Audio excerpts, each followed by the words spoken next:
Hello, welcome back to HowtoDandD. Yep, I'm here. It's not your imagination. I've been gone for a while because I've been sick, but I'm still alive and I'm still kicking and I'm still here, and I don't really have the energy to be angry. So I've been a little bit upset about what's been going on social media and YouTube. So instead of being angry, I'm going to put up a poll, and I'm going to use a lot of sarcasm today, people. It's because I'm good at that. You will see my face. Just give me some time to warm up into this. How's it going, Scott? How are you? I'm glad you can make it. See about the future. Nate's Dungeons, hello.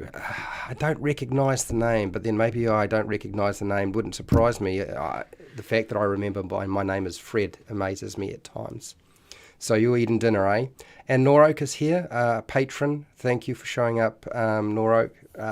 We've got Nacho Man also here. How are you?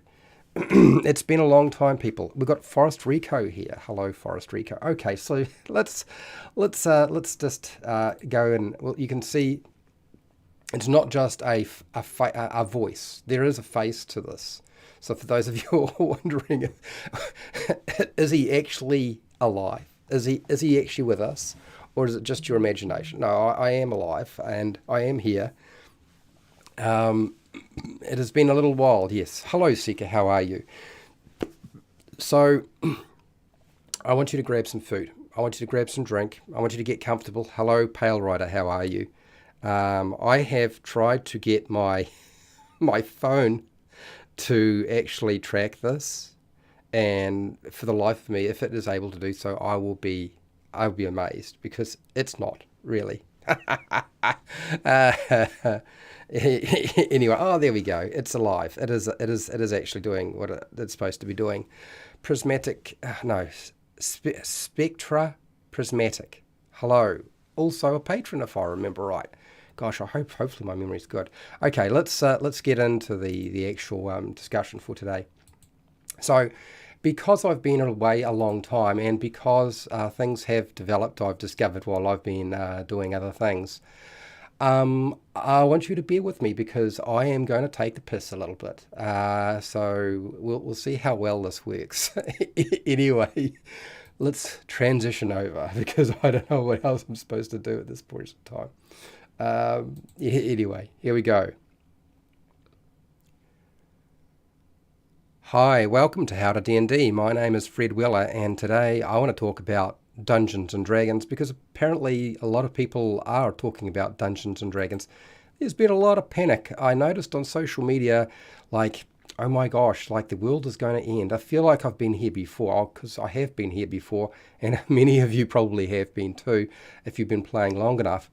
And I think you're going to bear with me as I scroll through a number of memes that I made. A D&D company wants more money. Headline news, social media is now on red alert again. Like, this is not the first time this has actually happened. So when I saw this going through after some sort of board meeting that they had with the stakeholders or the shareholders or whatever, with Wizards of the Coast and Hasbro, I mean, okay, all right, keep it in perspective.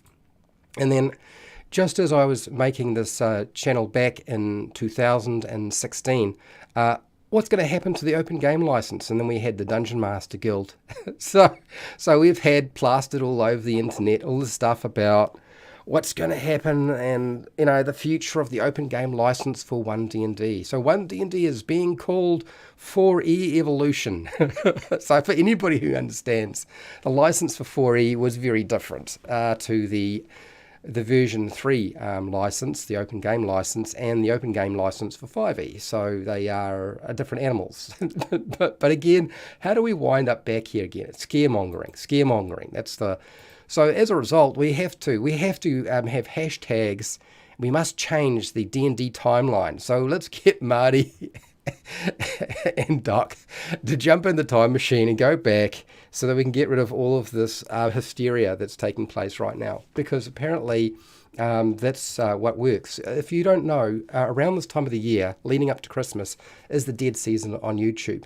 So as a result, basically my competitors, my colleagues, in some respects, social media, D&D, articles, they have to have something to actually put out there, particularly on YouTube, because people are doing other things. Like, it's the holiday season. You go eat, you go hang out with family, sex, drugs, alcohol, stuff like that. D&D is not quite so important on YouTube. So you have to make videos that are sensational. So let's talk about the future of Dungeons & Dragons 2023. And it's on its way. It's almost here, okay? And it feels like we're going back to the future. We're going back to the future because we have been doing this so many times now. Okay, so I have a number of things I've decided I'm going to talk about in this. And it's probably long. So what can people expect from Dungeons & Dragons as a brand overall over 2023. So I'm going to talk about the product releases. I'm going to do that first. And then I'm going to discuss 1D&D and the unearthed arcana and what we can expect out of 2023 for that. And then I'm going to discuss the changes in the Dungeons & Dragons community, because I don't think that people realize, if you're a YouTuber, you'll notice it, or if you're on social media a lot, that there is a changing community on for Dungeons & Dragons and how it works.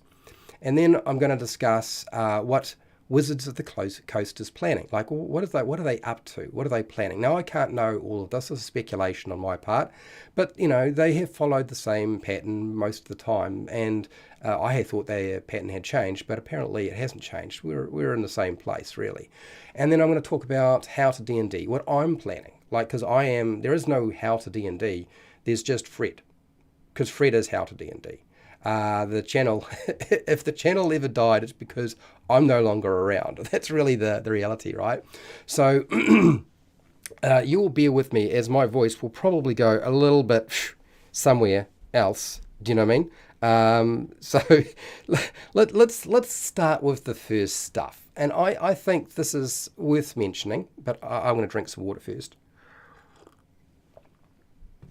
I am actually looking at the chat, and I know I'm not going to cut this down into an edited video because I don't care. I don't care. So here we go. Perspective, people. Don't panic. So we've got a Dungeons & Dragons movie that's going to be released on March in 2023. So that's Honor Among Thieves. Now, this movie's actually got a lot banking on it. Like, if it's successful and it does what it's supposed to do, it is supposed to make Hasbro a lot of money. And also, it is the gateway into selling different products, okay?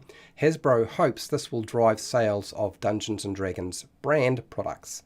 So they have to make merchandise. So they have to make stuff that you can buy, or stuff that you want to buy, or stuff that somebody wants to buy for this to work. I personally want this movie to attract a lot more people to the tabletop game. I mean, it's fine and all and dandy that people would be interested in buying merchandise for Dungeons & Dragons, whether that be board games, video games, clothing, mugs, cups, pop head thingies, bubble pop things. But really what I want more people playing together the game. And I think it's possible. I don't know that it's going to be a Lord of the Rings, but I didn't want Lord of the Rings from this anyway. Given that my style of play is very tongue-in-cheek, and there's a lot of joking along, because that's how I kick myself around with my other friends. It's like we joke a lot. That's life.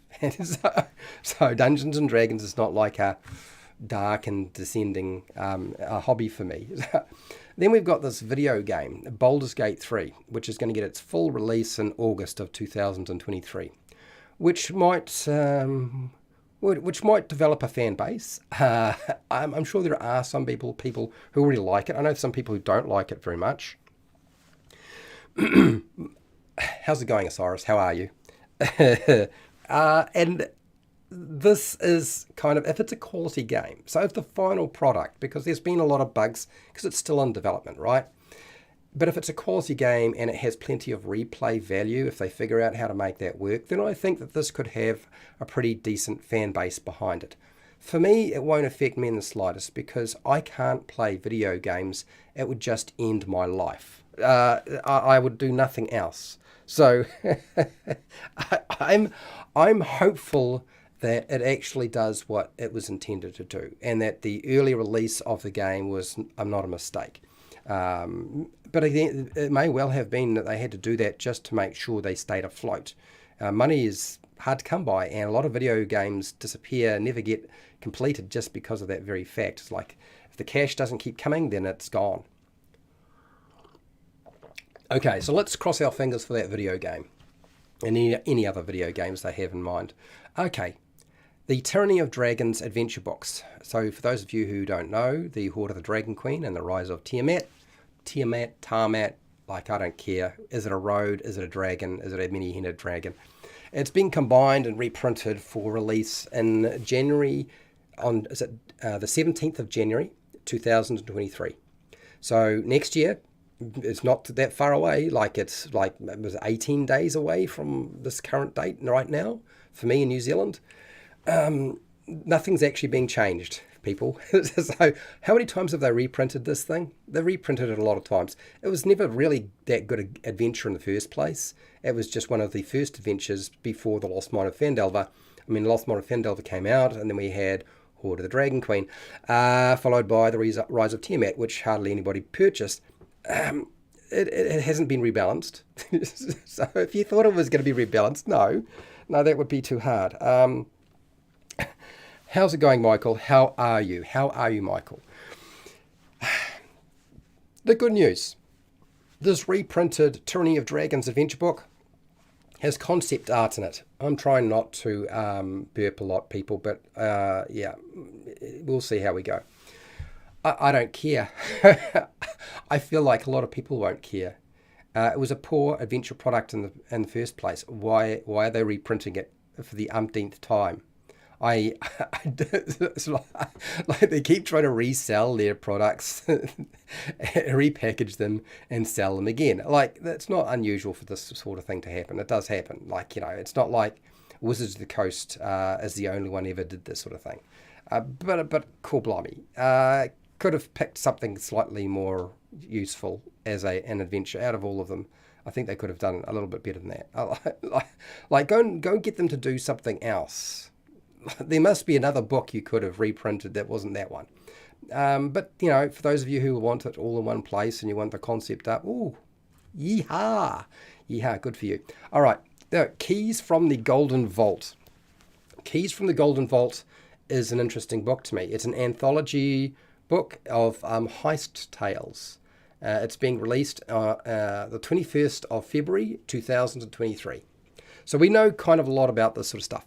I'm really hopeful for this collection of shorter adventures. I've been a strong supporter of Wizards of the Coast making shorter adventures, but their idea of a short adventure seems to be about 8 to 12 pages, whereas I was actually thinking more of about 2 pages, people. Like something that you can actually put together in about 5 minutes. Kobold Press can do it, why can't you? So I don't think that that's going to be the case with this. I think we're going to wind up with longer adventures than that. And that may be fine. That still actually makes them a bit more doable than other things. I think this might actually be useful for Dungeon Masters and myself. I'm going to think about myself as well. I'm going to be selfish, okay? I'm going to think about me, not everybody else, all the time. Hello, David. How are you? Welcome. All right, so we'll just cross our fingers for the Keys from the Golden Vault, an anthology book which, if we can tear it apart and chop shop it and do whatever we like with it, that would be preferred. I don't really care about a big, huge campaign myself, because I will do that with my players when we want to do that. They want to do their own thing nowadays. I don't know, there's a point where you can only go with somebody else's stuff until it's like, nah, not ready for that. I just want to do my homebrew stuff. And chop shop is the way. It's the way for me anyway. Okay, so Big B presents Glory of the Giants. Glory of the Giants, a giant themed source book being released in North America's spring. which for me, I'm not entirely sure about North America's spring because I'm from New Zealand and I'm on the arse end of the world, so it's not really going to be that easy for me to figure that stuff out. I'm sure I could figure it out, but right now, no. As I said, I can barely remember my own name at times. The book is likely to include apparently new subclasses because we saw some stuff come through, unearthed arcana, some feats. I don't really care too much about feats, but okay, somebody's going to like them.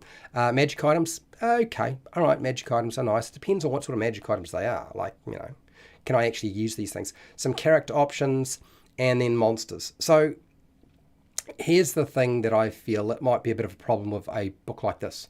Bigby presents Glory of the Giants.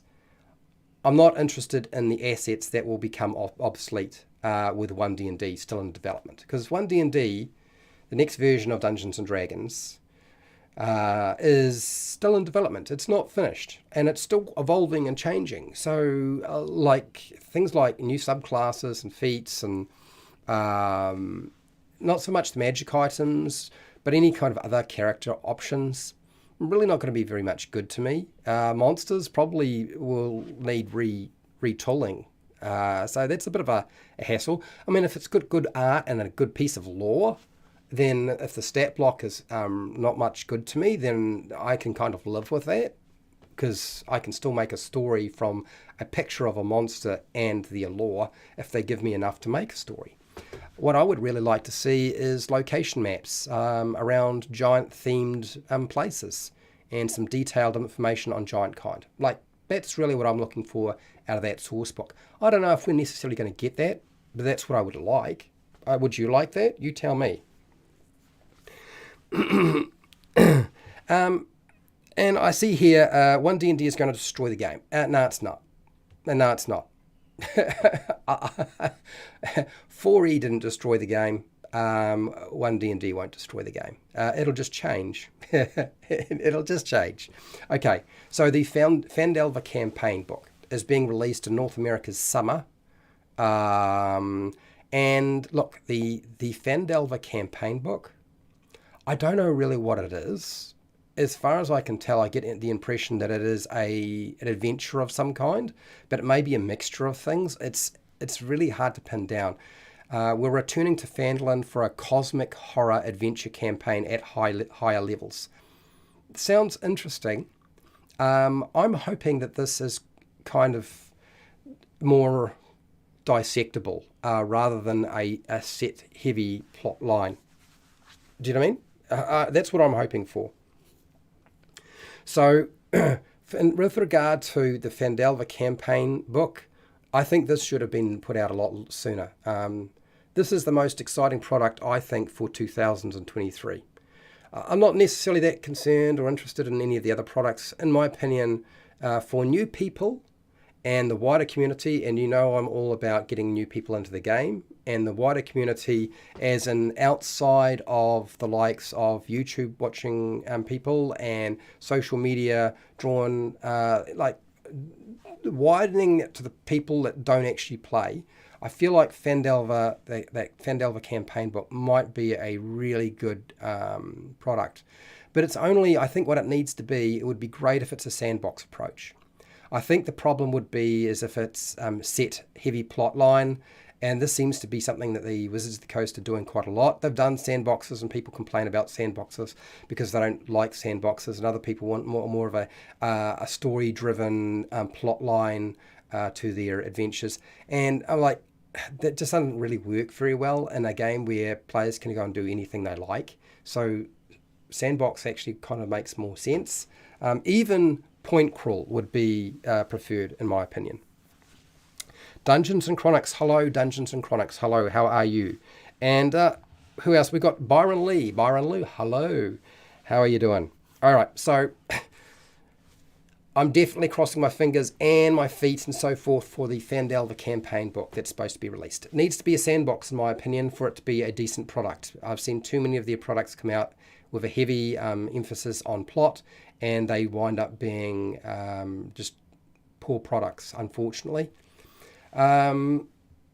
Next, the Book of Many Things. Ha!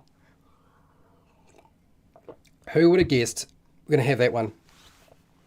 So here's the thing for me. And Osiris, you can put, as you probably know, people, you can put a plot line over the top of a sandbox adventure if you wanted to. It's much easier to do it than do it the other way around. Okay, the Book of Many Things, which focuses on the Deck of Many Things, magic item. So it's being released in North America's fall, a collection of new options for players and dungeon masters that include spells. Okay, more player options that are potentially going to be obsolete. Do they really think they're going to sell this thing? Do they really think that's going to get the sales they want? I'm just, are people buying this backward compatible thing that they've been talking about? Generally, I'm not sure what to make of this book. I'm hoping it's mostly quality dungeon master tools, in my opinion. Right now, there just haven't been enough quality dungeon master tools, and if they can get that right, that would be great. But I don't know what it is exactly. Do you know what I would really like this book to be? If this book, the Book of Many Things, was just a huge book of magic items with lots and lots of common magic items right through to other stuff, I would be much happier. I would actually just make a magic item book. That would be like my preferred, because frankly, it's more durable and will probably last longer as you change from one ed edition to another ed edition. Okay, so yeah, we'll see. Next, the new Planscape box set being released in North America's fall. Wow, Planscape. Oh dear. Planscape. Okay, so most likely a box set like Spelljammer, that doesn't bode well at all, with a campaign book, a monster book, and an adventure book. And if they stick to the 64 pages thing, it's going to have some serious problems to contend with. Because as we discovered, the Spelljammer campaign box set has a lot of problems with it. We're paying for more cardboard than we are for paper, and the paper we're getting is so thick that you could probably use it to line a bird cage. You could get the pages out of the Spelljammer book because they're so thick. Line a bird cage, and you wouldn't have to change the cage for a month because the paper would still be intact. So yeah, I don't know what they're thinking here. So I expect the City of Doors or Sigil will be included. So we're probably going to get the City of Doors in this thing. That would be like silly not to, I guess. But this book set really concerns me. The reason it concerns me is that the last one was not very good. Spelljammer was not very good. And if they go through, even if the content that they have put together is great, they just don't have enough space to actually put stuff in the book. So Wizards of the Coast has taken the darker theme out of everything too. Everything that Wizards of the Coast is doing, they're taking the darker themes, the things that they think they're going to get them in trouble on social media, as the activists or the fundamentalists on one side and the other side battle for dominance and control and become masters of the universe. So I don't want Planscape to lose that heavy metal feel. I want Planscape to be risky. And I think that that's what makes me interested about Planscape. So if the heavy metal aspect, the darker themes, the dark art, if it all gets cartoonied, we've missed the point, and I'm a little worried that that's probably what's going to happen. I mean, I'm not too sure. Speculation on my point. So yes, another book set. God, I wish they wouldn't do this. I wish they wouldn't do this. Anyway, next. Would you believe it? Dungeons & Dragons is getting a version of Trivial Pursuit in late 2022. So in other words, it's probably already been put out. That's right, Trivial Pursuit, Dungeons & Dragons. I'm not really surprised, as Hasbro is making more classic board games into D&D products. Or D&D products are becoming board games. that are classic board games. So that's not really a big surprise. I think we were expecting that was going to happen because Hasbro's makes a lot of board games and a lot of toys. That's fine. I don't know. Is this the sort of thing you would be interested in? I know for me, I'll never pick it up. I'm never going to find anybody who's going to want to sit down and play Trivial Pursuit. It's hard enough for us to actually get time to play the game, let alone to play a Trivial Pursuit game about Dungeons and Dragons. But yeah, it's on its way. I'm sure more of that sort of thing will happen. The Saturday morning cartoon Dungeons and Dragons television series. Now you remember, Hank and Diana and Bobby and all, the animated cartoon. That animated cartoon, that Dungeons and Dragons TV show, it's getting a 4-issue mini comic book made up. So it's a mini comic book series, 4 issues, and it's inspired by the lost episode that was never actually screened for the original cartoon of Dungeons and Dragons. I will never read it, but hopefully it helps somebody else fall in love. If the new generation love this, and it's got a good story, then great. I'm happy for them. But that is actually coming out, much to my surprise. There is, and I don't know where they're all at, but I know that there are at least 4 different TV shows for Dungeons and Dragons in development. Whether they wind up showing up in 2023 or later, I don't know. But they're certainly thinking about pumping out these things. I think we could do with another D&D cartoon. Dungeons and Dragons cartoons. Yeah, I could see that.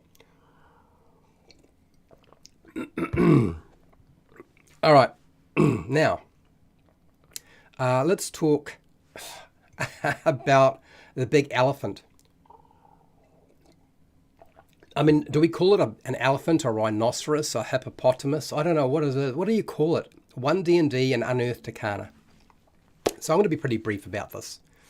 What can we expect for 2023? A constant release of unearthed arcana every month to playtest and do market research for 1D&D being released in 2024. I think some of the stuff is actually around playtesting actual rules, and some of it is just customer satisfaction surveys. Customer satisfaction surveys don't think is actually, I mean, that'll certainly ensure that the people who are paying attention to the surveys like the product, but it doesn't mean that the wider community are actually happy with it because, just under 40,000 people filled in the surveys the first time round. That number will keep dropping, by the way. I don't think that number will be consistent over time, not with the way they're rolling it out. So I expect a steady stream of surveys for people to provide feedback on, which will cause apathy. I mean, I'm already feeling apathetic about filling out the third survey. I think the community is probably not going to be able to keep up with this kind of pace. It's a much harder pace and a much more difficult way to approach the development of a game, to do it in this piecemeal manner, rather than giving them everything and then letting them just play with it. And probably the reason is that they haven't finished writing that stuff and developing that stuff. It's probably not finished. They're still probably working through it.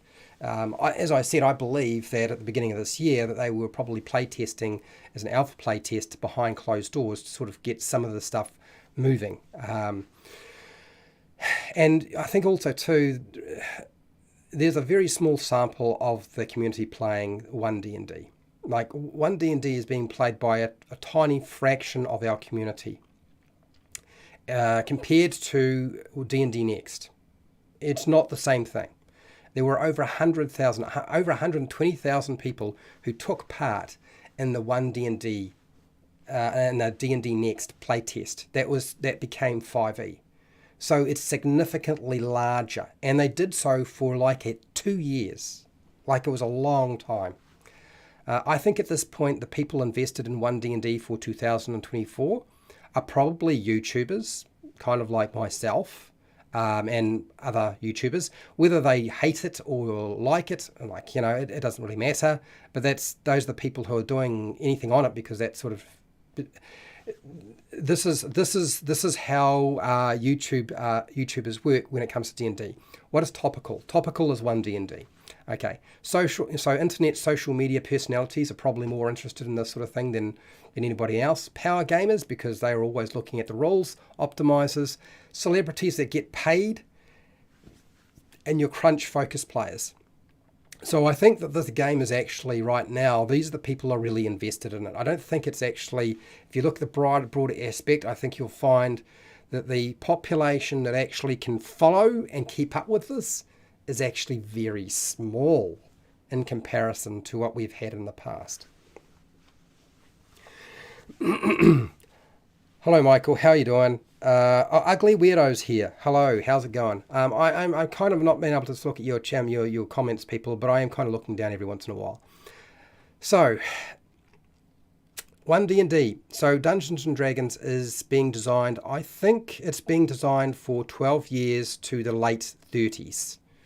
Because complexity is not being reduced, so we're not appealing to a younger audience. We're not trying to get, our 5-year-olds into the game, not with the game design that's going on right now.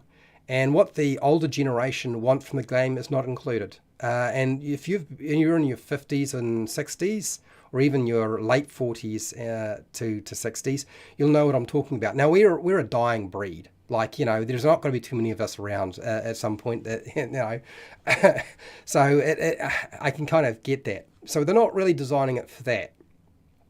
So I think that's who it's being designed for, which means that 1D&D is not being designed for me. I can already see it as not being designed for me. And that poses a whole lot of questions, like what do I do with a D&D channel where suddenly I'm not that heavily invested in a new developing game, but it's not finished, so I don't know what they're going to do. I'm not absolutely sure what's going to happen, right? And nobody is, really. I mean, we will find out at the end. The vast number of people playing Dungeons & Dragons in the Dungeons & Dragons community don't even know that 1D&D exists. When I talk to my home group, almost none of them know very much about it. None of them have filled out the surveys. When I talk to people on Discord, in person, like over video chat or voice chat, even if they know about it, they don't usually know all the different changes that have taken place because they're not keeping up with it. It's too much to keep up with, and they're certainly not filling out the surveys. So just that part of it in itself is sort of indicates to me that I think the wider community is actually they don't even know that it exists. Sorry, people, but they don't know, and I think a lot of people don't even care about its development.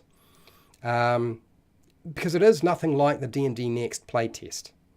Let's get real, it is nothing like that. If they had gone with that kind of playtest model, we probably would have had a lot more interest.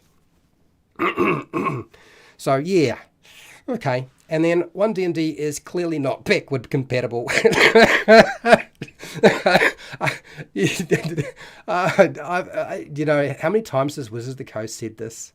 So 1D&D is clearly not backward compatible, even though the developers have stated that that is their intention. Of course, that's an intention. That was their intention when they were developing, like when we were going for 5e, they were saying it's going to be backward compatible with a lot of stuff. They're always saying it's backward compatible. I mean, they built in a lot of backward compatibility for 5e. Did they make 4e backward compatible? Not really. But it makes me laugh. The reality is there's too many things you'd have to change to consider it being backward compatible. It's not backward compatible. The reality is, problem is when you develop a new game system, as many of you who've already know, because if you've been around and you've played Advanced Dungeons and Dragons 2nd edition or earlier games, and then you played 3.5 or version 3 and then 4e and now 5e and moving on to this, you know that every single time there's a drop-off. When the new game is about to be released, there's a drop-off in sales. And the way that you contend with a drop-off in sales is to say everything we're developing for the new game is backward compatible. So all of your old books will be still useful. Okay, all right. We'll give you that. No, we won't. No, we're not going to do that. I'm not a fool. I don't think you're a fool either. I think you figured that one out. Okay. Now, so here's the thing. Changes to the Dungeons and Dragons community. So don't worry about 1D&D, people. Dungeons and Dragons will still survive. And I can assure you that if they make a game that people don't like, that are just going to make retro clones of 5e and other older versions of the game. That's just what it's going to happen. That's if people don't like the new game. If they do like the new game, then they'll play that game. But yeah, so don't panic. D&D is going nowhere. it can cope with this. So changes to the Dungeons and Dragons community. And when I say the D&D community, I mean outside of YouTube and social media. And I'm talking about people in the much wider sense of the word. So people who don't actually follow YouTubers on D&D or role-play games. They don't go and buy every single book. They don't, keep up with the news. They can't. They just do their own thing. Okay, whether they're casual players or they've been playing the game a long time, that's what I'm talking about. So there's a lot of major changes I see in the Dungeons and Dragons community. People are moving away from Dungeons and Dragons 5e, as far as I can tell, and they're picking up other role-play games. So they're trying their hand at something else. I think what has happened is a lot of people who started off with 5e are now transitioning into different games. And that's fine. That's good. I don't have a problem with that. They're still playing a game, and it's still a role play game, and they're still playing together, and they'll probably come back to playing Dungeons and Dragons of some version at some point anyway. So that doesn't really. Is that a big issue? I don't think it is. It doesn't demean the popularity of Dungeons and Dragons. It's just like when I started playing Dungeons and Dragons, there was a point where we wanted to try something else. So everybody goes through this evolution of trying something different. Yeah, OSR, Call of Cthulhu, yes, absolutely. Yeah, there's lots of stuff out there, but there's so many different games going on right now. Okay, people are trying their hand at something else, and if it's close enough to the 5e rules, then they're picking that up. As a result of massive third-party modifications, and there's a lot of third-party publication right now, but also extensive house ruling by groups. Like, if you look at every gaming group, everybody's running different rules. This is one of the things I discovered when I was talking to other YouTubers, is everybody's running their game table differently. Like, nobody's the same. And which is fine, because I'm not playing Dungeons and Dragons Adventurers League. That's to be expected. So because you have this diverse number of third-party products and modifications that you can purchase or use, and people are using them, to a large degree, I think a lot of the community who are playing games, they don't really care what Wizards of the Coast is doing. Not only that I don't care too much about what Wizards of the Coast is doing, I don't think they actually need Wizards of the Coast anymore. I think this is a trend that will continue.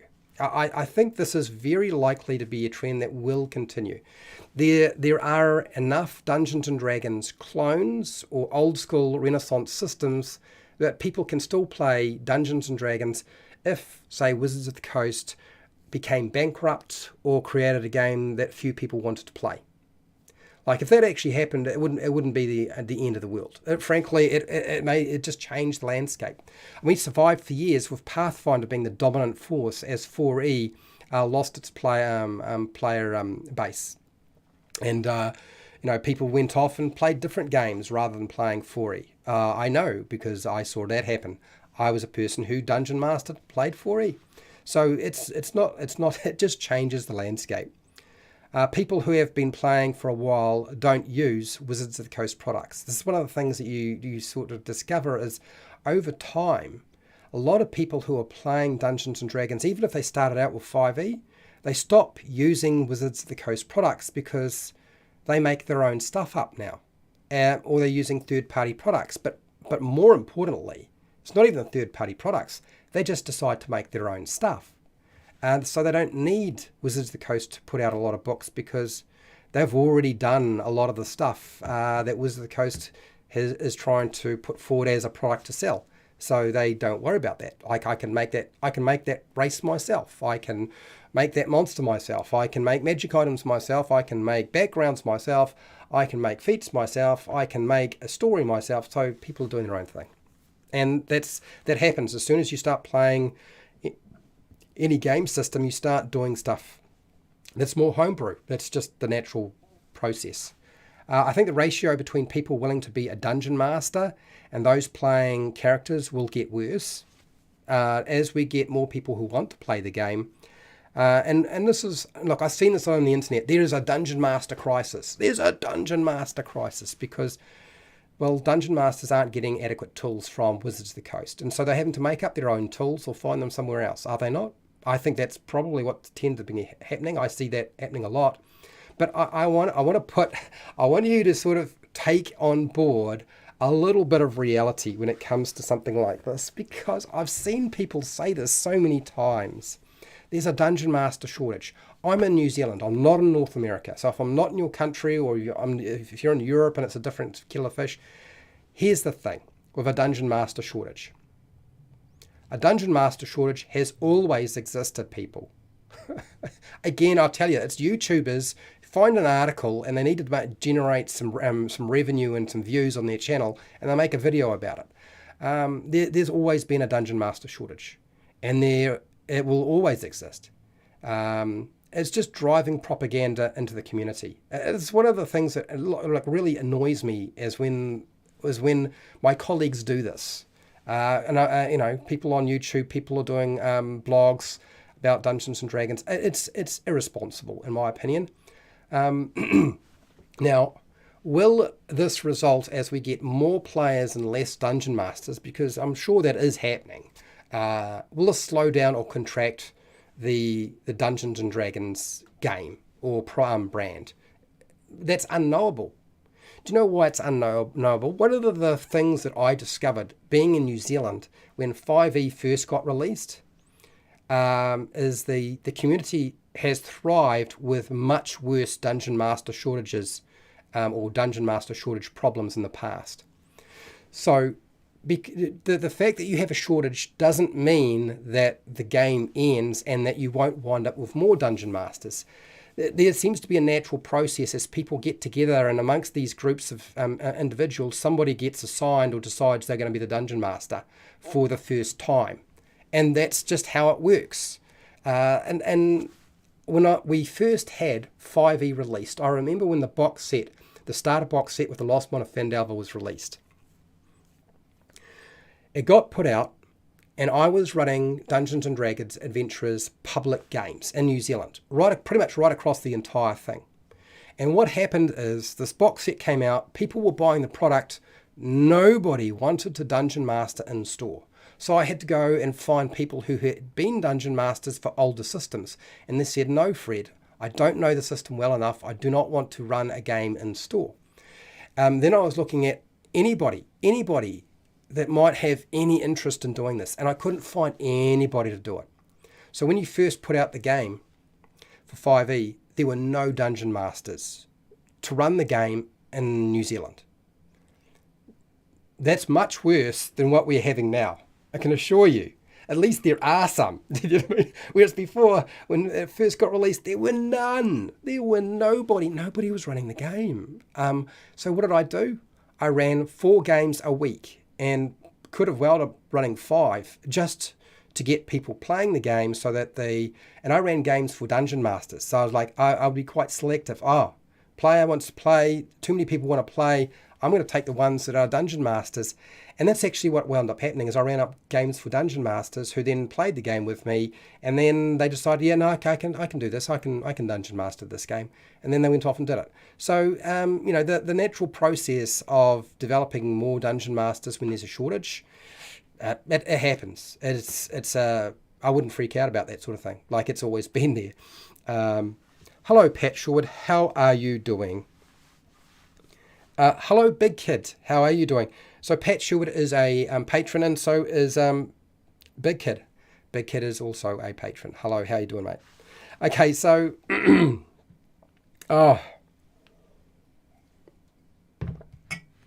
Will I survive this? Will I survive this? Of course I can. Okay. The online internet community for Dungeons and Dragons is still expanding as a result of that pandemic. I mean, the pandemic really hasn't kind of finished. Like, there's still problems, right?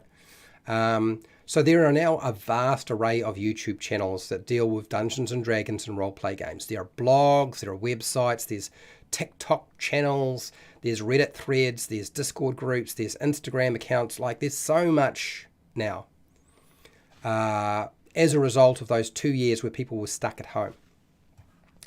We've gone from something like 20 YouTube channels that did deal with D&D and role-play games to 400 plus. Like, that's a lot. So unfortunately, this doesn't mean we get great or even good content from them or discussions. And I would like to think that the discussions around Dungeons and Dragons or Dungeons and Dragons 5e would be good discussions. We're now plagued by tabloid-style thumbnails and titles. Now, you might say, yes, we've kind of had that in the past. It's much worse. It's much worse. And all in an attempt to make money. And it really annoys me that they're doing this. So we have people on YouTube and social media making tabloid-style thumbnails and titles and putting forward videos that make money off people's interest in the game. That's all right. Hate, I really hate the ones around. The hatred is just... Whether it's hate on Wizards of the Coast, hate on Hasbro, hate on this, hate on that, it's so tiring. It's so tiring. But also, the ones that really upset me are the ones that plague people and plague the internet, that feed on fear about the game. The fear ones are really annoying. It's beginning to get to a point where I feel like we've entered the same... We are definitely popular, because this is what happens to topics, right, on YouTube or in social media when they get big enough, is suddenly you've got so many people talking about them that you get all of these, this happened and that happened, and did you hear about, and it's the end of Dungeons and Dragons, it's changing too much, there's not enough dungeon masters, a company wants to make more money because it's a company that's got stockholders. And then, open game license, third-party publishers, going to be gone. And then the concerns over the open game license always poison the Dungeons and Dragons community. Every single time. I remember what it did to 5e, when the freak out. The freak out over the licensing for 4e was bad. But oh my gosh, did people go bananas. So every time we have a new rule set that's in development, this happens. Every single time. The game has not even been made yet. Like, 1D&D hasn't even been finished, and people are going on about open game licenses and like what it's going to look like. And I'm like, come on, seriously, come on. You just I don't. Why are you doing this? Why are you doing this now?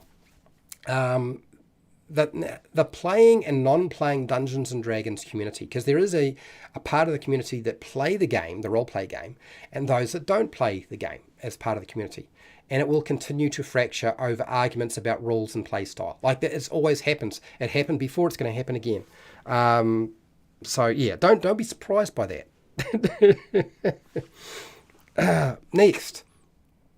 Older Dungeon Masters and players. Those of you who have been here and been through quite a few editions of the game have seen these trends before.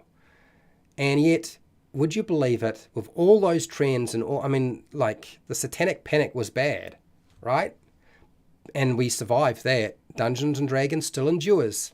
In fact, it actually brought it to the forefront and made it even more popular than before, because it was metal. Dungeons and Dragons and heavy metal. Way to go. So yes, don't worry about these sorts of things, people. It's not as bad as you might think. It really isn't. But do expect your Dungeons and Dragons community to become more and more outrageously silly. Okay? Not only silly, but immature. And unfortunately, that is a product of it becoming bigger than it was before. What is Wizards of the Coast planning? So there's a few points here that I wanted to talk about, and I'm going to try to be quick about this because my voice is going to break otherwise. The public Acquisitions Incorporated convention game is getting a Series 2 in 2023. So if you've ever watched, it was originally a podcast, then it became a live play at PAX and conventions with Chris Perkins. He would be the Dungeon Master. Then we had Jeremy Crawford. I really hope it improves, because under Jeremy Crawford, I really didn't enjoy it. I mean, which is kind of strange, because I know Chris Perkins plays in Jeremy's game, so obviously Chris sees some benefit to Jeremy's Dungeon Master style. I just feel like Chris did it better, and I think that is it Mike Turmer? Is it Mike, the guy who plays Dark Magic? I think he's going to wind up being the next Dungeon Master for Acquisitions Incorporated. He's a funny guy, and I'm kind of curious to see if he winds up being the person who does it, because he hasn't been there for a little while. He's been out of the mix apparently. So yeah, Acquisitions Incorporated getting new Dungeon Master, as far as I can tell. The quality of Dungeons and Dragons books will not improve, people. I'm sorry. Now, why is this? There's a number of different factors that are plaguing Wizards of the Coast right now with regard to their book production.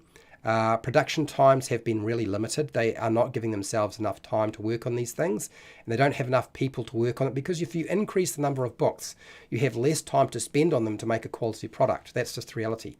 Transport costs are higher. I mean, I know that to ship something to New Zealand is astronomical now. Can you imagine what it's like for anybody outside of North America? It must be really bad. It must be really bad. Paper supplies are stretched, and paper is more expensive. And I know Wizards of the Coast bought up a lot of paper supplies at some point to try to, contend with their publications. But I think the problem still exists. So that means prices go up, right? And then the design philosophy has changed. I think the design philosophy has changed in such a way that it appeals to the existing player base that are now enmeshed in 5e, but I don't think it's going to work very well for those people who want to come into the game. I think it's going to set up too many barriers. I could explain this, but I just don't have time. We'll see how that works. I don't know. It's hard to know exactly what's going to happen. The book manufacturers are slower. Like the book manufacturing, they just don't have the same workforce operating in those factories. They're also making a lot more errors. I mean, they've always made errors in books. Like, that's not unusual. But now there are silly errors creeping into products. Things that should not have been published. Things that should have been spotted because they were so glaringly obvious. So they're really not... I don't think the editing process and the culling process to ensure that the product is ready is actually getting the time it needed. Its schedules are just changing. The length of a book or a page count will continue to decrease for Wizards of the Coast books as the shift to digital occurs, but also increasing costs, as I kind of discussed. I think we can expect greater support for digital products with, they will include, I think we're going to still also get higher digital book prices, because that's just what companies do. I think we will see a creeping up of the book price for digital products, as well as the product in book form also goes up, even though the overhead costs are less for a digital book compared to a physical book. And it's not even a PDF, it's literally an online website, which I think in many respects probably requires more manpower or a stronger workforce and a bigger workforce than having a PDF. But, we'll see. I want you to ignore the silly people saying that Wizards of the Coast will not have an open game license for the new game being developed in 2024. Please ignore them, because they made that mistake with Dungeons and Dragons 4e, okay? And they won't do that again. No, it would have disastrous results. It would have disastrous results for Wizards of the Coast, but really good results for everybody else, okay? Because we got Pathfinder. And whether you like Pathfinder or not, like, it helped the community. It really changed things up a lot. And yet they were pretty much just printing out the same game. So they're not going to do that. They're not going to create another Paizo Pathfinder. And if they do, it would be very funny, and I would definitely want to see that happen, and so I could have a bit of a cackle. But no, it's not going to happen because they already know that could happen because it happened before, right? Even if the 1D&D open game license isn't what people are hoping for initially, and it's not like the 3.5 or the version 3 open game license or even the 5e open game license. The 3.5 and the 5e open game license still exist, and people will use it and people will publish under it. And also too, if the game license for 1D&D does get ballsed up and they hurt because suddenly there's a contraction, which could happen if they do balls it up.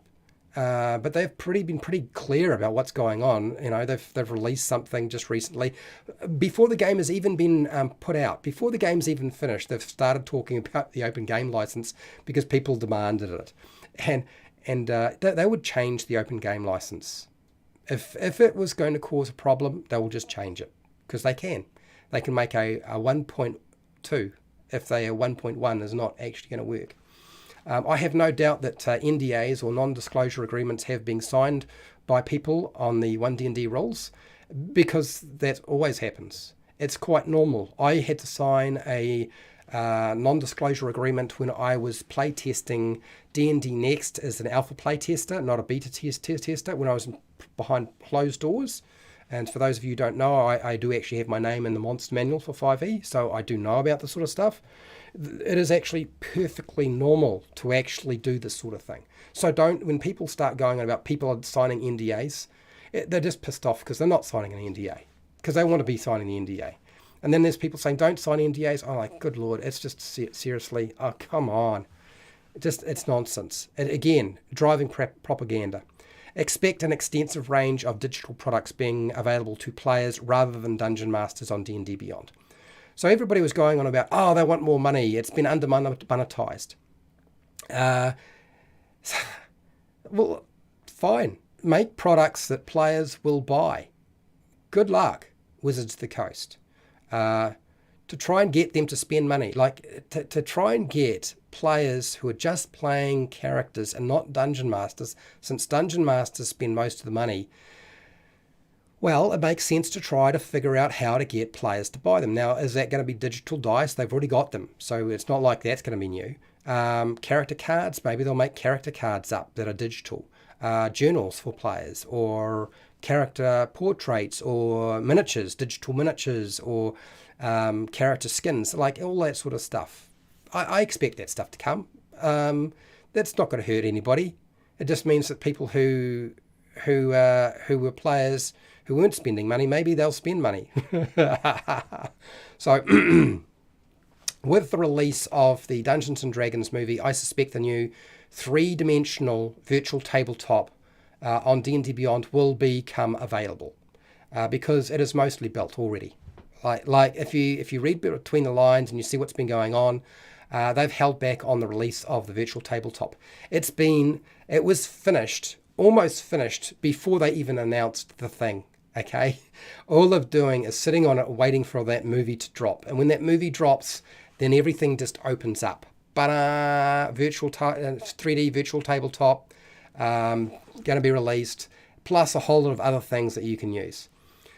So Wizards of the Coast management believes and knows that Dungeons & Dragons is under-monetized. So Wizards of the Coast management, that is CEOs and so forth, they believe and know that Dungeons & Dragons is under-monetized because only 20% of their player community buy products. Like, I didn't need to know, you don't need to tell me that. I already knew that. Everybody knows this. This is not new. It's old information. Why are people getting upset about this? We have always known that the Dungeon Masters spent more money. So this isn't new information. It really isn't. So to give you an idea, since 2000, when Wizards of the Coast purchased Dungeons & Dragons, they have been trying to figure out how to get people who only play a character and never Dungeon Master, how to get them to spend money. And nothing has worked.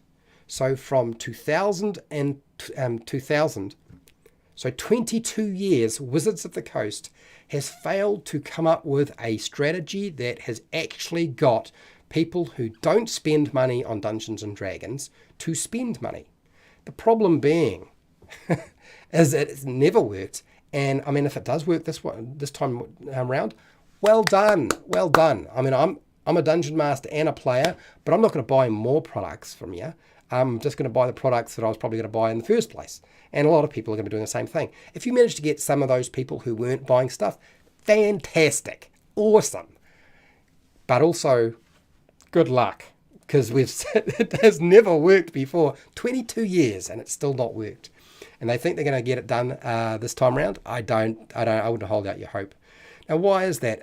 I think the thing that I like to coin is a lot of people play Dungeons and Dragons because it's cheap.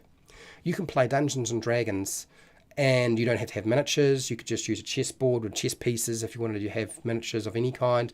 You could use Lego. That's what a lot of people do. The theatre of the mind is quite common, and you just play the game. You go to the photocopy place, get a photocopy or a printer, and you print out your character sheets and whatever stuff you need, and you're away. Like you can do that. And so for the population who are getting into the game who don't have any money, you're not going to get them to spend money because they don't have any. You can't get people who don't have any money who are playing the game to spend money.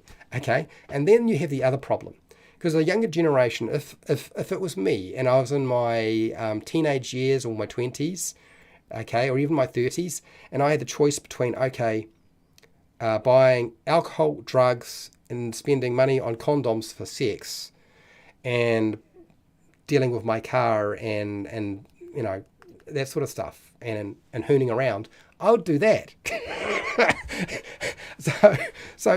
Expenditure has got priorities, and unfortunately Dungeons and Dragons falls below. Okay, it's just not as important as those aspects of it. Like, you have to remember, sex, drugs, alcohol, and driving in cars is far more important than Dungeons and Dragons when you're younger. So you spend your money on that stuff first. Okay.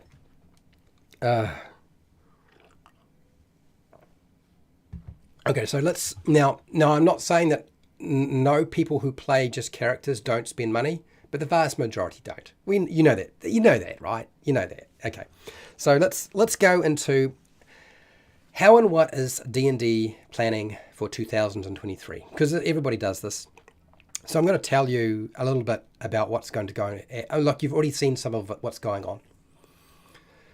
HowtoDandD is Fred. It's me. I'm it. Okay? There really isn't anybody else doing this. I have about a year and 3/4 before my mortgage is paid off.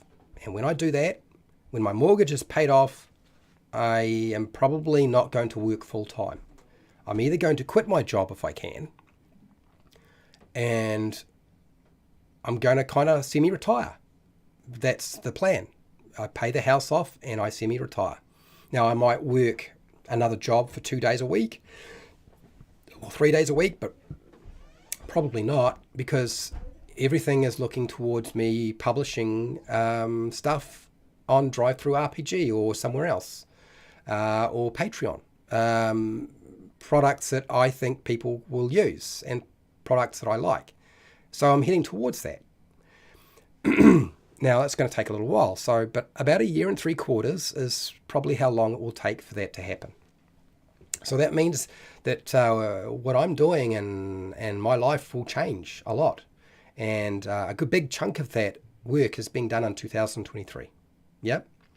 So my philosophy.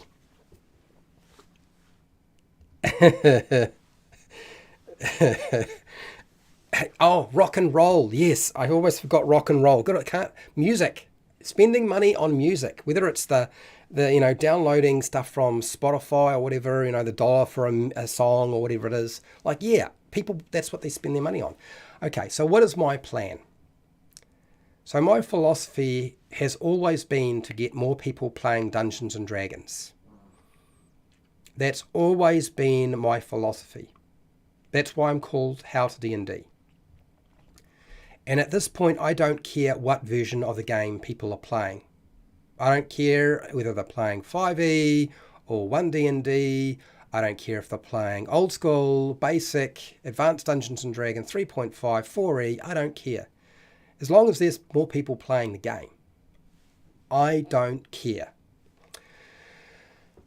So, whatever happens with the game, the open game license being used in the future, I don't care about that either.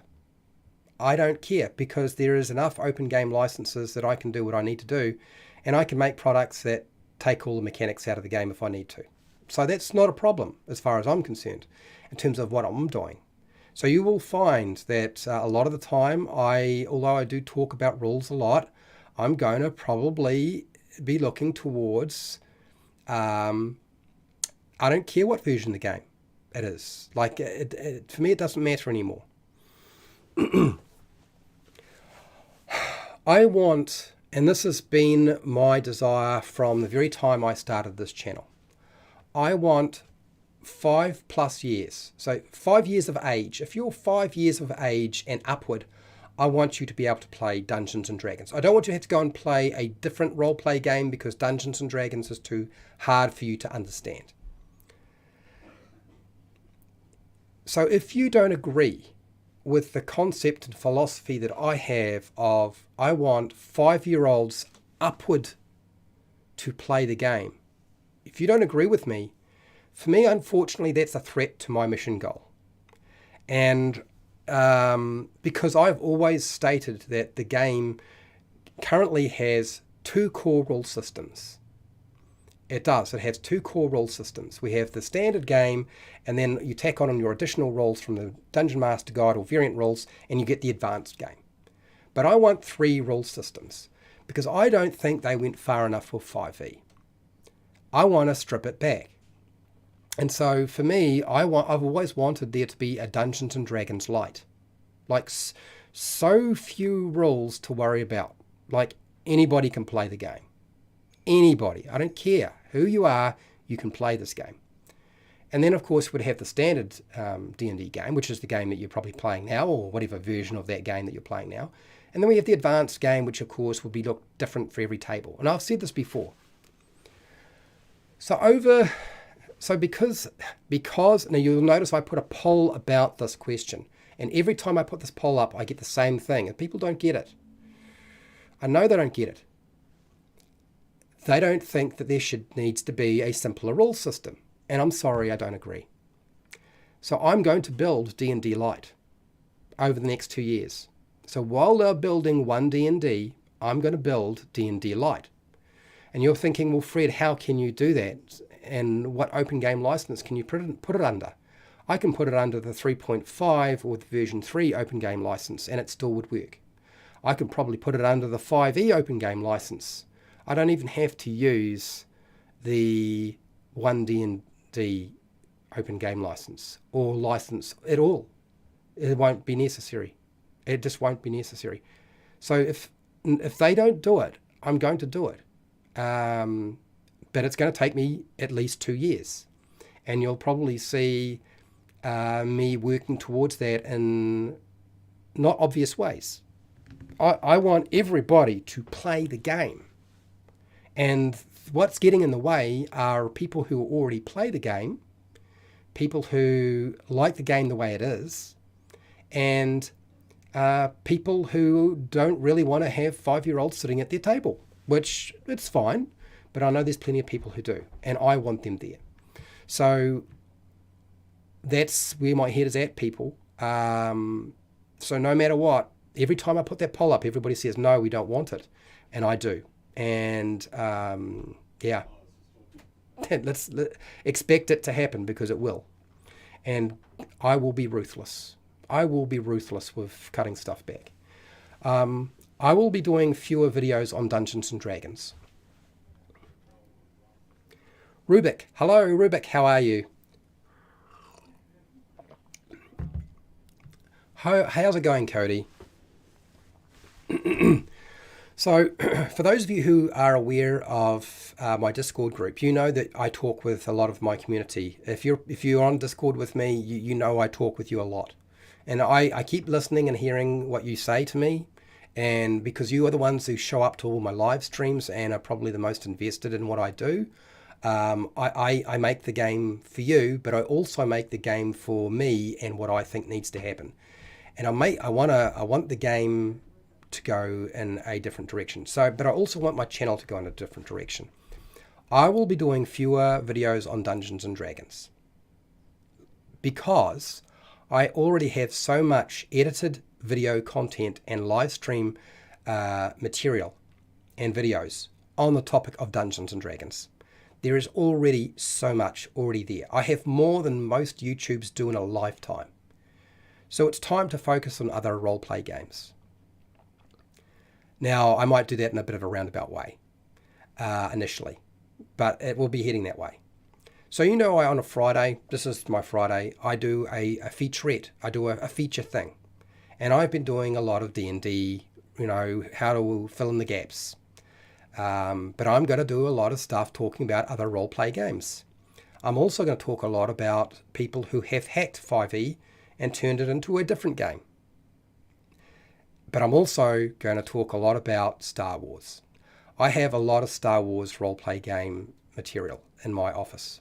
And I like Star Wars a lot. So you're going to see a lot of Star Wars. You're going to see the books that I own. I have a lot of books. I'm going to talk about them. And I'm going to show you games that you probably didn't know existed. Hello, Cody. Thank you for the super chat, Cody. Thank you very much for the $5 super chat. I'm on board with the new direction of the channel. This is actually not a new direction. I'm just stating it again. I've tried to do it, and this time I feel like I can. I think this time it can work. And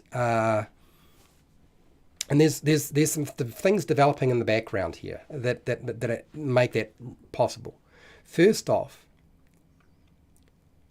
I run 5 live stream programs every week, and they will continue with everything. Everything that I do in those live streams that we make goes on to Patreon. And it's cheap to be part of my Patreon.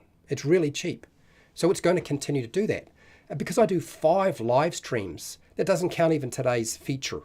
5 live streams covering the Lost Mine of Phandelver Dungeon Master tutorial. And it's essentially, I just use that adventure to help you Dungeon Masters. I could call it Beginner Dungeon Master Tutorial if I really wanted to. Because that's really what it is. Okay? That's going to continue. I'm not stopping that. It's just going to continue.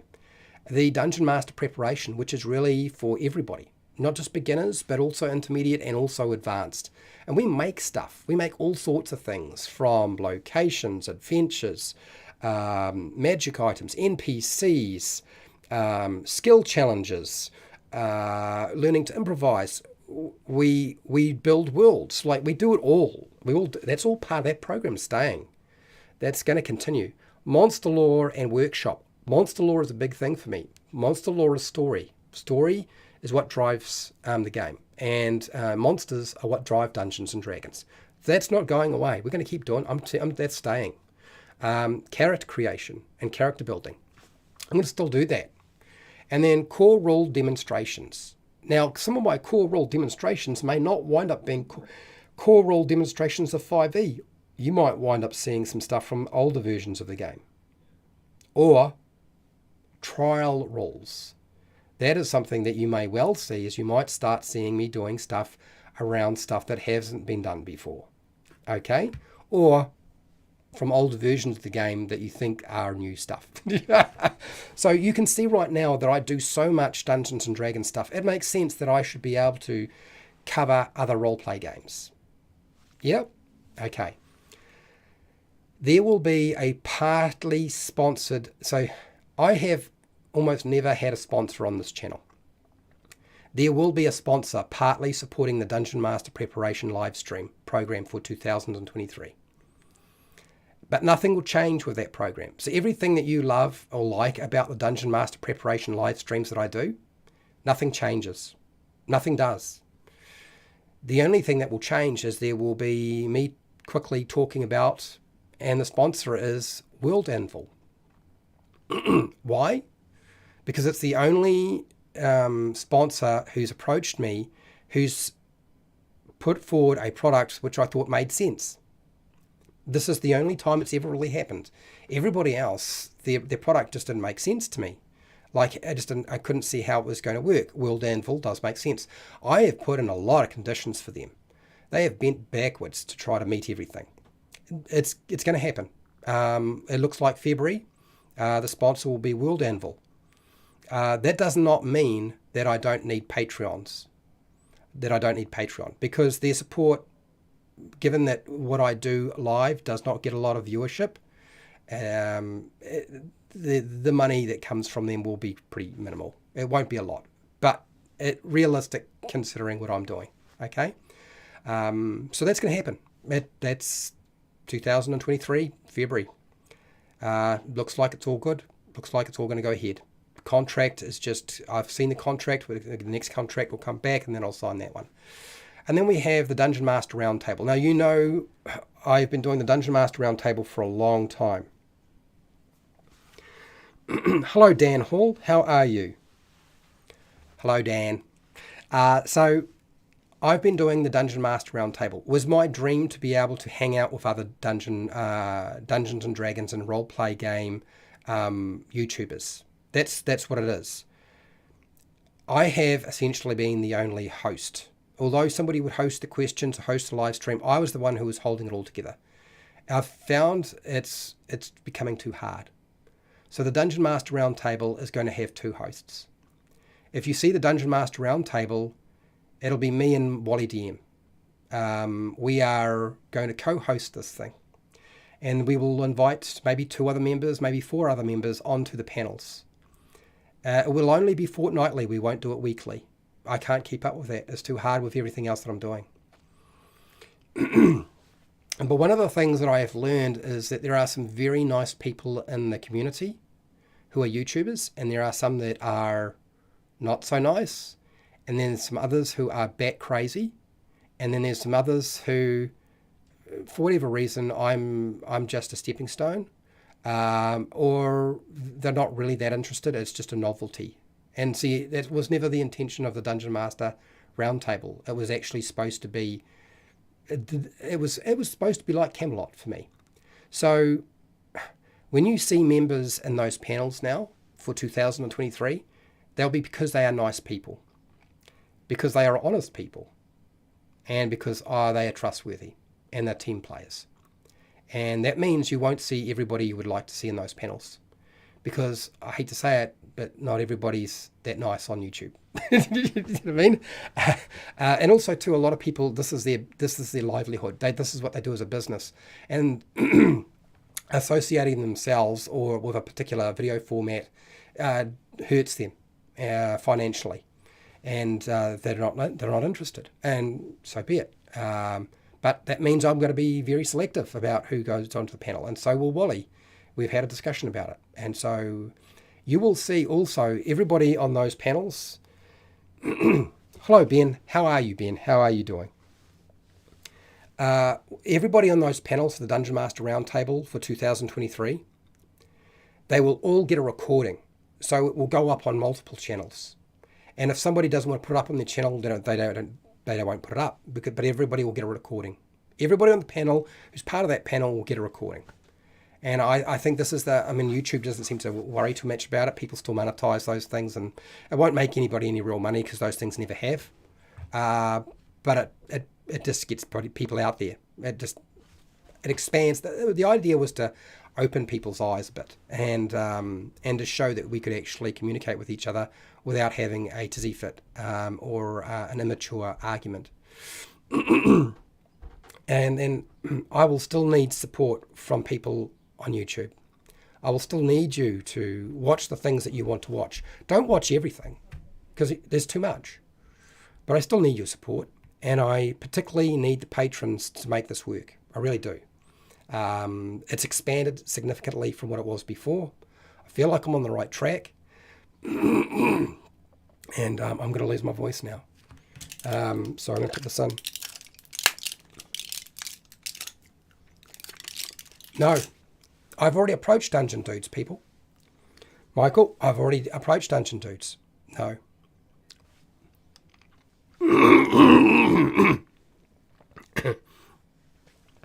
I'm sorry, but no.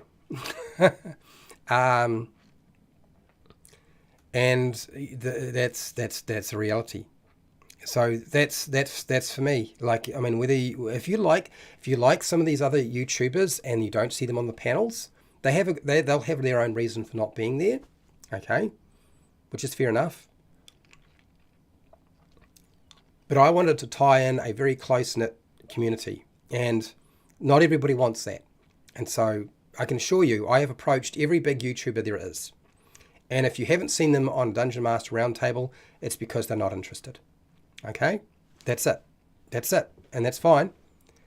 But that's it. Okay?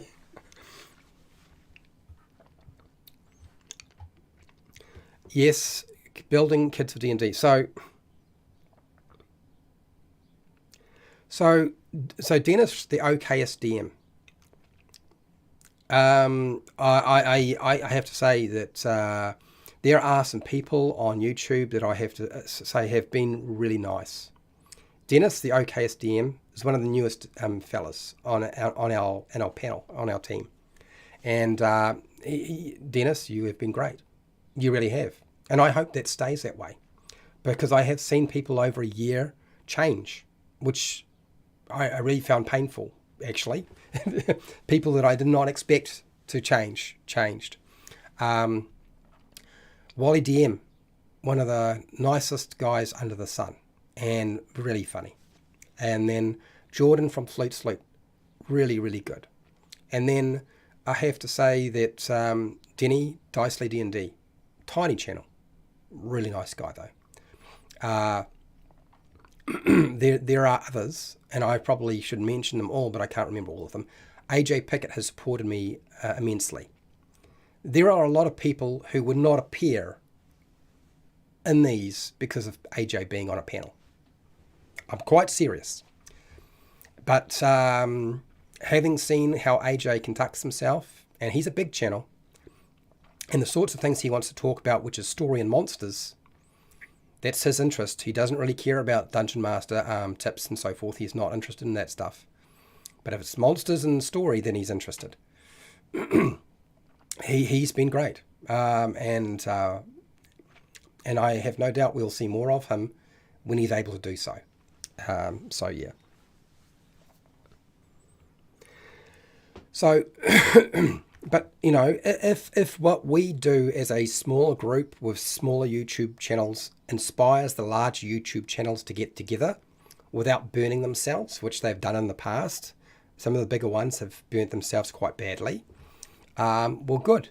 Let's see if they can maintain that. It's actually quite difficult, as I've discovered. All right, so I'm finished with this bit of that thing. I'm going to go to the chat, and I have nothing left to say. All I need to say now is that I'm clearly still not fully well. But in about 5 or 6 days, my brother will paint miniatures for about 2 weeks on the channel. And you can hang out with him. And I will probably be there, but I will speak very little because, as you can see, it's actually quite difficult for me. Hello, Ben. How are you doing? Yeah. That's all I have to say. Please don't panic. And please stop listening to those silly people on YouTube who say some of the most ridiculous things because they're trying to get traction for their channel. Whether they be this is the new do you know what? I should show you something. Oh, I shouldn't do this. I'm going to do it anyway. There's 29 of you, 28 of you still here. Let's show you behind the scenes of a YouTube channel, shall we? In a live stream. Since there's so many of you here, I'm going to show you behind the scenes of a YouTube channel.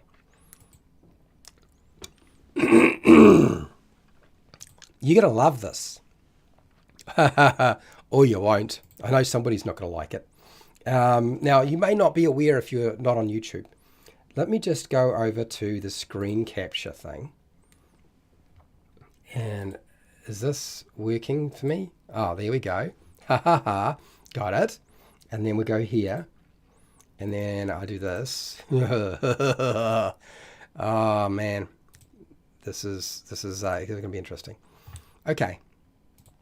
You see this? This is my analytics. This is behind the scenes of my channel. Now, I'm not going to show you revenue and all that other stuff. No. I'm going to show you what your favorite YouTubers are using and the smaller YouTubers are using right now. So on the channel analytics, we have an overview section. We have contents. It's broken down now into edited video, shorts, live stream, and posts, which is great. Wonderful. Audience, revenue, all that sort of stuff. But there's this research tab now. And so as a product of this research tab existing, we can now do some searches as a YouTube channel. We can figure out what you want to watch or are looking for. And so there's search across YouTube, and you can type in the word Dungeons and Dragons. And I'm going to do this in a second. And then you can type in your viewers' searches. So anybody on my channel who is, the people who are watching my channel, based on my viewers, it tells me what they are looking for. So Cthulhu is really high on the list, you might have noticed. So I've just hit the button. UneDandD, very high on the list. How to play D&D, high on the list. UneDandD again, high on the list.